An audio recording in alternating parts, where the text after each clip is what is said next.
Leg 3 of the Volvo Ocean Race is reaching an extraordinary climax. The race to Singapore is on. The contenders, Telefonica Blue. With weather expert Tom Addis calling the shots, they've taken a huge gamble by following the most southerly route to the finish line. They lead heading down the Straits of Malacca.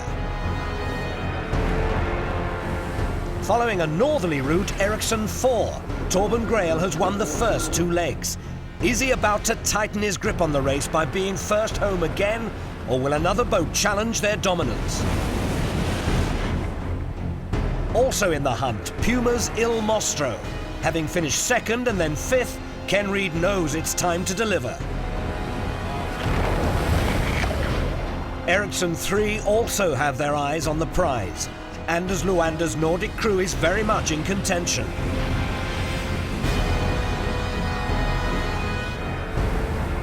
Elsewhere, first-time skipper Ian Walker on Green Dragon is engaged in a fight in the middle of the pack. While bringing up the rear is navigator Matt Gregory on Delta Lloyd. For them, this is a journey to forget. Under pressure to get to Singapore quickly, they run aground before getting to the Cochin start line, and then encounter a major setback. This has been a 2,000-mile tussle that's now developed into a battle at close quarters. Who will be sipping champagne on the dockside and who will suffer crushing disappointment in what's set to be the closest finish in Volvo Ocean Race history? It's anyone's guess.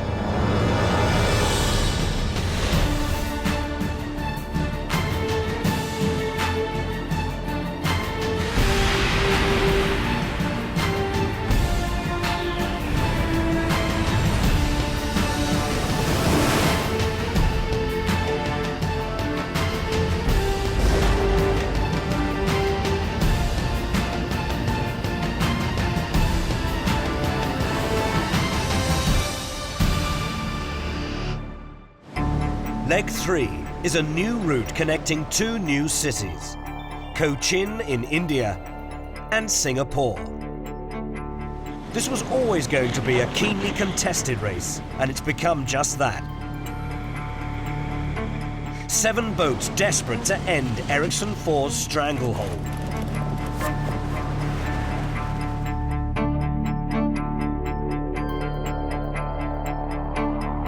There's a 4-way fight to be first into Singapore. Ericsson 4 opt to go up the middle of the Straits of Malacca, but is passed by the group hugging the coast. Puma and Ericsson 3 hanging on to the new leader, Telefonica Blue. The arena for this showdown is the Straits of Malacca.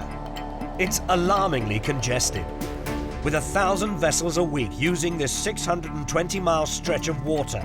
The potential for a collision is huge. 400 shipping lines rely on this channel to get to Singapore. The danger of getting tangled in fishing nets also persists. Having won the first 2 legs, Torben Grael's crew is adapting to an unfamiliar situation: chasing. That's a big loss for us. We've got like a race restart, but we're starting in 4th. So you never know. If they can get past us, we can get past them. Basically got the whole fleet just around us. We got E3 right on our transom. Puma found the low road down there, so the games begin. Another 250 miles until the finish, and plenty of action on the coast. Anything can happen, so no sleep till Singapore. It's the perfect end to a completely bizarre, ruthless, hard leg. There's a boat within a mile behind us and another within 2 miles behind us, and we're fighting within another boat that's just a little over a mile ahead of us. So although it appears like we have a bit of a parade going right now, it's anything but. Dawn, and as the tension increases, the wind decreases. The Volvo Ocean Race. It really is life of the extreme. To prevent the current carrying the boats backwards while they wait for the breeze, the fleet take precautions. This is the secret weapon for light air sailing.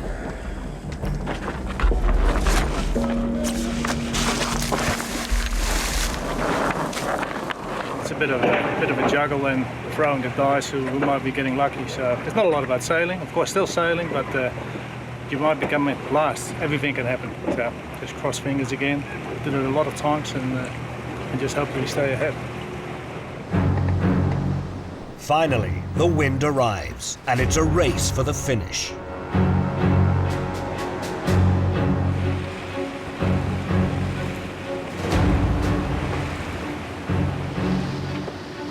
Puma and Ericsson 4 begin to trade blows.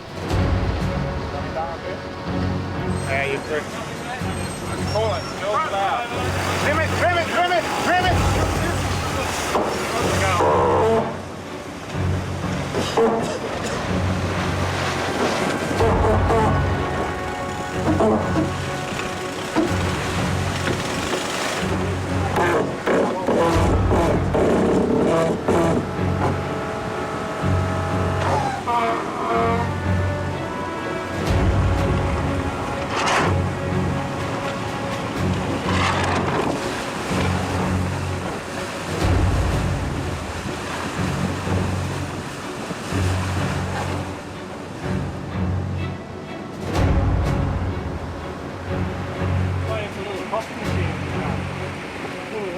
As Telefonica Blue continue their march for home, behind them, Puma now find themselves in a scrap with Ericsson 3. We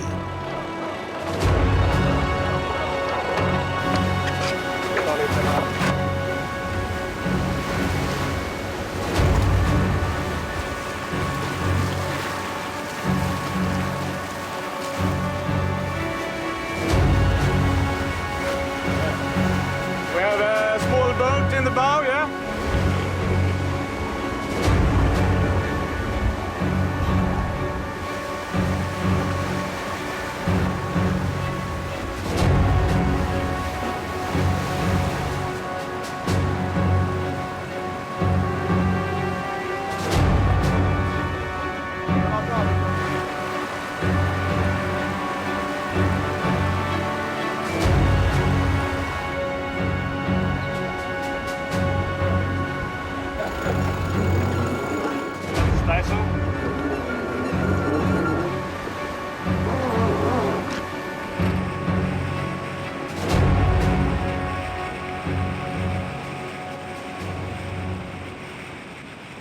As dusk falls, one crew prepares for a final roll of the dice. We've got about 50 miles to go to the finish. We've got Ericsson 3 to windward, Puma just to leeward of the bow, only 2 miles ahead. And we appear to be chomping into them again, so we're going to have one last swing at them before the finale. I think it could be a photo finish. It's going to be good. Up ahead, those on Telefonica Blue look over their shoulders. You can see all the chewing gum is out, but you're getting a bit nervous now. It's just under 50 miles to go, so a couple of quick chews and hope we can keep the lead. Their lead is a healthy one, but as night falls, they're pursued by Puma, Ericsson 3 and Ericsson 4. Telefonica Black is 5th. Green Dragon fight with Team Russia for 6th, while way back is Delta Lloyd. Under the cover of darkness, Singapore is about to witness an extraordinary end to Leg 3. Baubeking and Telefonica Blue are striving for the finish line. Chasing hard in 2nd and less than 20 minutes behind, Ken Reid on Puma's Il Mostro. Seconds behind them, Anders Luanda and his Nordic crew on Ericsson 3.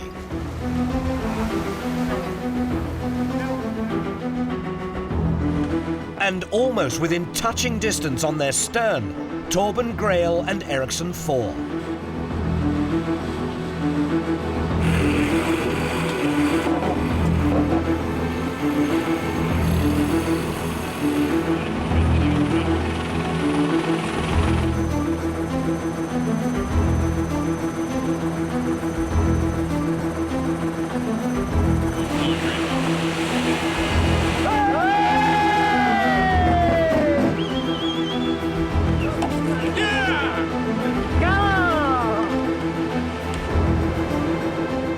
Becking's Telefonica Blue wins a pulsating race to the finish.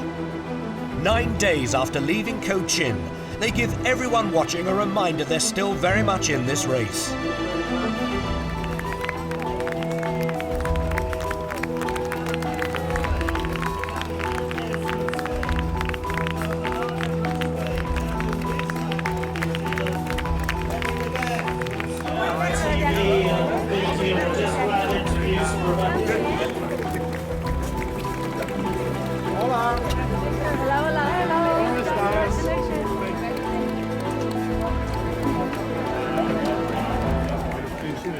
The last 48 hours were just all the time. So no, it has been really exciting, really tough, and I think the guys now well deserve to have a bit of sleep as well. I think we made a bit of a lucky move over there. Oh, Ericsson made a mistake, you can put it that way as well, and we went inside of a couple of islands where they opted to go outside, and that just that cost them a huge lead. But then the day before we lost 25 miles to them. It was just a very strange part of the world to go yard racing in, because just things were just happening within minutes, and but it made it very exciting. While Becking and his crew celebrate, on the water the drama continues. Will the unthinkable happen and overall race leader Ericsson 4 finish 4th, behind Puma and Ericsson 3, and with it hand valuable points to their closest rivals?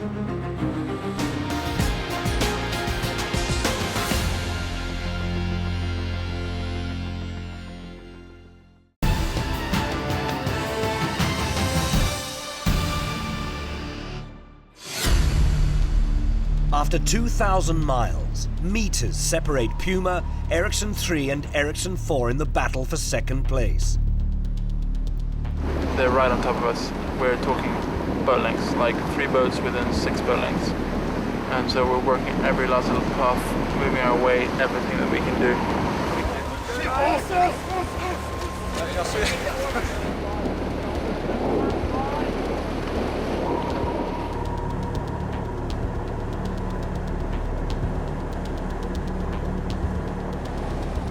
It's Puma who finish runners-up. All right, thanks. Enjoy it. Nice one, Nico. Nice, Bobby.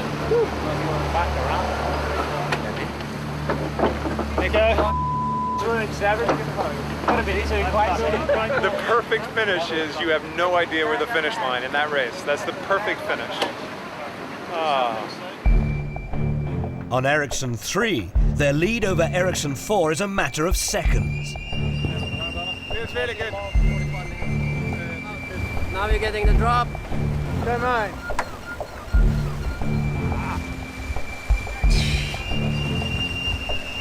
Come on. He was even 10 knots. 20 knots 4 minutes ago. Now we got 6. Just need like 11 knots.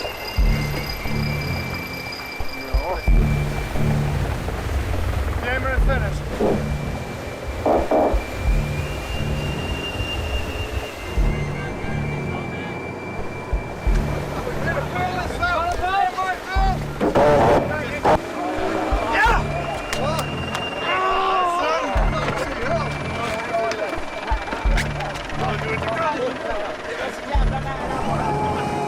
Ericsson 3 clinch third, and with it a notable victory over their sister ship.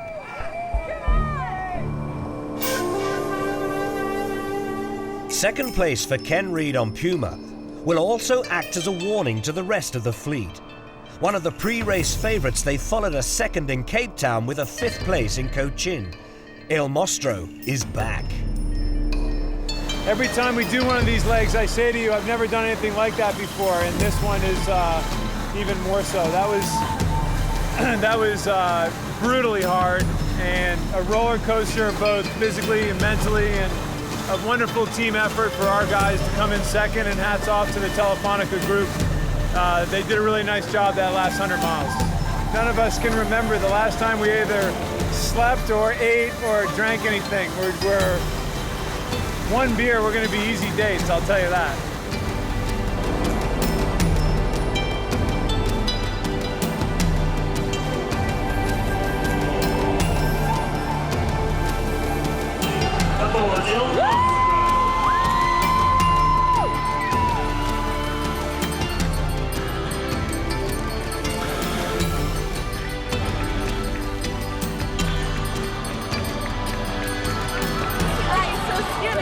Hi.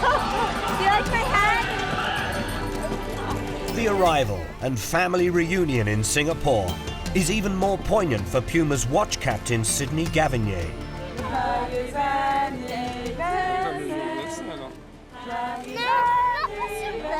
It's 42 today, then we have a cake and champagne, and they prepare some sign like Joyeux anniversaire, Papa.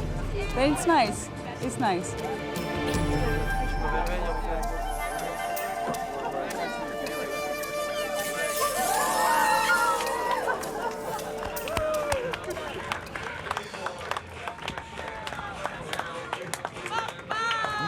A little bit. We had so much adrenaline in the end.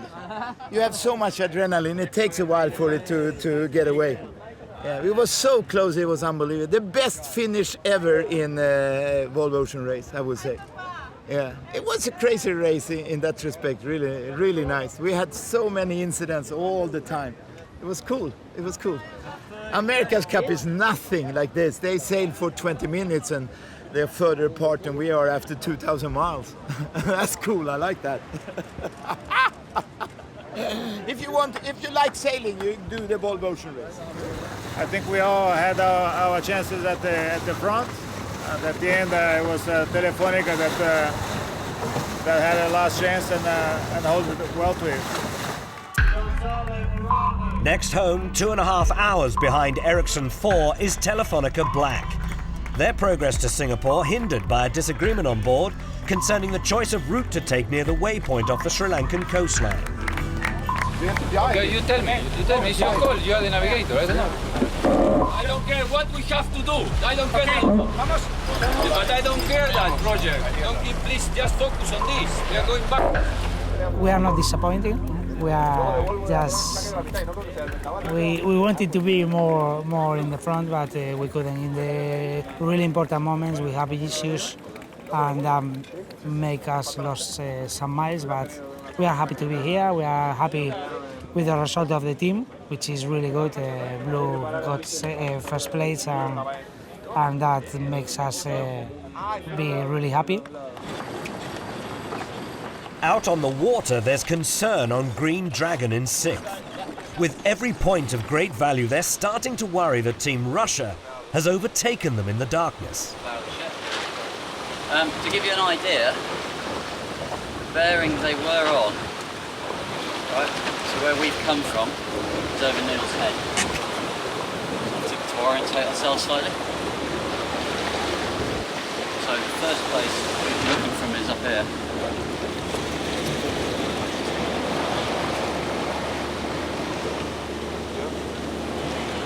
If we got a 330 now, we'd be. I'd be overstood. If we think they're here, should maybe go a bit further. Well, so they don't buffalo girls us. If they are 290, we're exactly between them and the hook right now. Unknown to Ian Walker, Team Russia remain in their wake.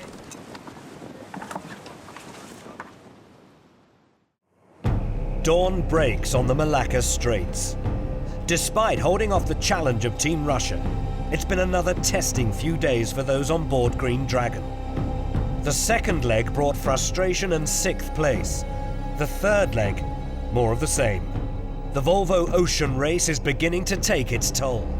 We just spent the last 6 hours sailing straight down the wrong line, wrong way down the shipping lane, which is a little bit nerve-wracking, but we didn't have a lot of choice. I mean, the last leg we were doing well, broke the boom. This leg, you know, it just wasn't our conditions. And the next leg will be tough for us too, make no mistake. Upwind to China. It's not exactly on my Christmas card list right now. I've never felt less Christmassy in my whole life.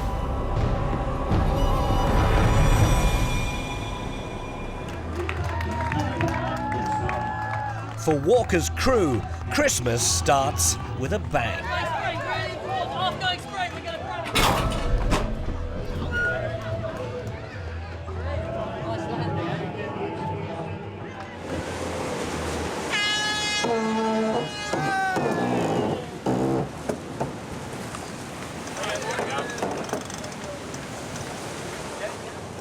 For Team Russia, the opening 3 legs have been epic. Alicante to Cape Town was a true test of stamina and willpower.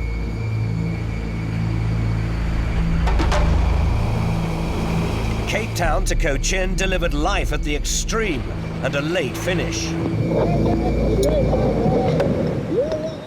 Cochin to Singapore has been a trial of inner strength.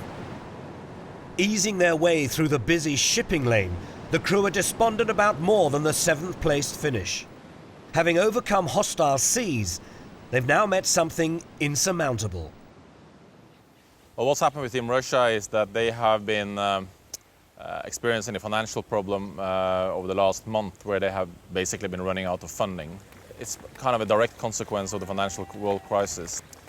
We have been aware of it for a while. We've been trying to fix it and help them and assist them in finding new funding, but this takes time. And unfortunately, they have not managed together with us to secure any more funding in time for the restart here in Singapore. So the present status of the team is that they have decided to withdraw from the next 2 legs of the race and keep on working to secure new funding to come back into the race, and that's something we will work together with them on. For watch captain Nick Bubb, it's the end of the road. We hit the dock, and within a few minutes we had a team meeting, and we were told by the CEO that unfortunately the backers of the team felt that it was no longer sustainable given the current sort of global economic situation, and so we were effectively handed our P45s. So for us it's game over for the time being, and we're just looking for another €1.5 million, €2 million to finish. There's so many of the costs have been paid, right down to the hotel bills and the flights for the latter legs for the shore crew. So it's almost doubly disappointing that we're literally, at the moment, we've fallen at the final hurdle.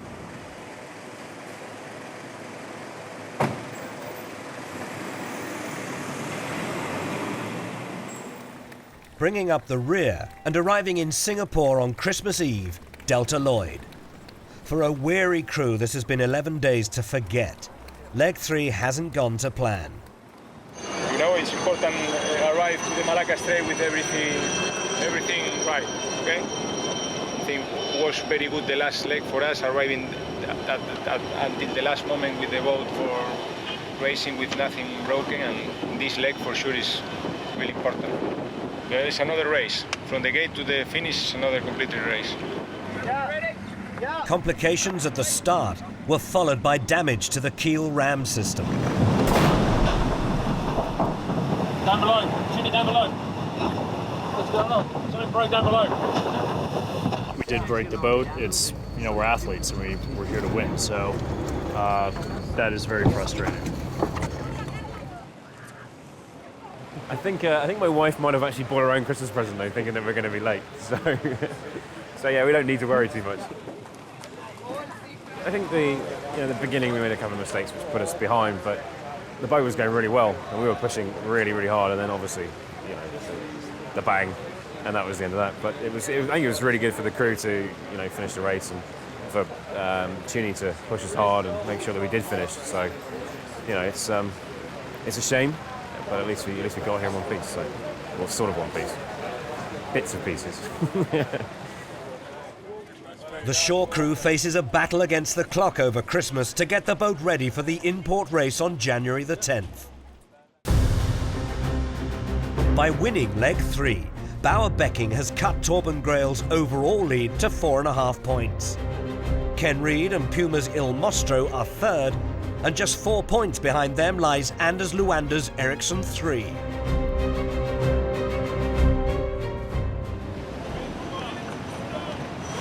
Telefonica here. 4, 3, 2, 1. Open! Leg 3 from Cochin to Singapore presented a host of new challenges for our 8 boats.